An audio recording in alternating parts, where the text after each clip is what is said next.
새정치민주연합이 간판을 바꾸게 됐습니다. 새 당명에는 어제 나왔던 5가지 후보들, 그중에서 손혜원 위원장이 영감을 받았다고 했었던 소나무당이 아니라 더불어민주당으로 확정됐습니다. 이런 가운데 비주류에 최근까지 정책위 의장 지냈던 최재천 의원, 그리고 지난번 재보선 때 당선된 권은희 의원이 오늘 잇따라 탈당했습니다.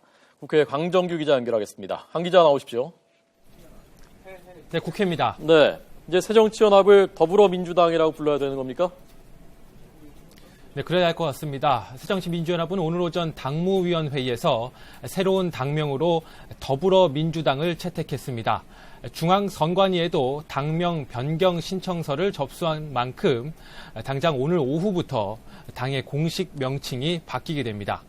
이로써 지난 3월 당시 민주당과 안철수 의원 세력이 통합하면서 정한 새정치민주연합이란 이름은 1년 9개월 만에 역사 속으로 사라지게 됐습니다. 탈당한 안철수 의원의 흔적 지우기로 보는 시선도 있는데요. 안 의원도 오늘 송년 기자간담회를 통해 창당 준비위원회를 다음 달 10일에 발족하고 인재 영입을 본격 추진하겠다고 발표하는 등 원심력은 더 강해지고 있습니다. 조금 전에는 비주류 최재천 전 정책위 의장이 탈당을 선언하는 등 야당의 탈당 도미노는 오늘도 계속됐습니다.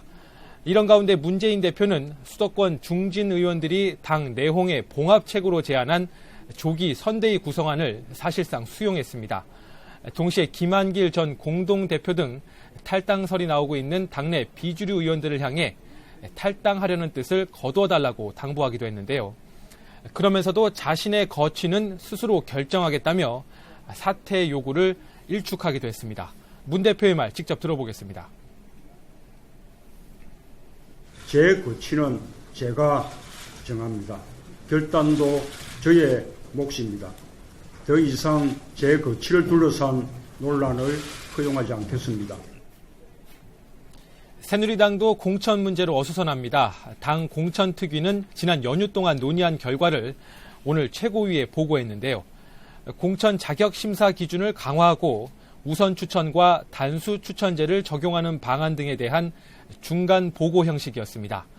그러나 컷오프나 전략 공천으로 해석될 여지가 큰 사안들인 만큼 본격적인 공천 싸움에 2라운드가 시작될 거란 관측도 나오고 있습니다. 오늘 오전 최고위 직후 김무성 대표의 말입니다. 중간 보고는 오늘 했고, 그래서 최고위원도 의견을 또 줬고, 그걸 가지고 다시 또 하고, 아직 최종 확정된 것이 아니기 때문에 뭐라고 공개적으로 밝힐 단계는 아닙니다. 네. 자, 쟁점 법안들 하고요. 그리고 선거구 획정 협상은 어떻게 돼가고 있는지 좀 간략하게 정리해 주시죠. 네, 여야는 오늘 본회의를 열고 비쟁점 법안을 이제 곧 처리합니다. 지난 21일 법사위를 통과한 47개 법안이 상정될 예정인데요. 하지만 노동 5법과 경제활성화법 등 쟁점 현안은 상임위 차원의 논의조차 제대로 이루어지지 못하고 있습니다. 여야는 지난 연휴 동안 상임위별 릴레이 협상에 이어 국회의장 중재로 지도부 회동까지 벌였지만 진전이 없는 상황입니다. 선거구 획정 문제는 더 시급합니다.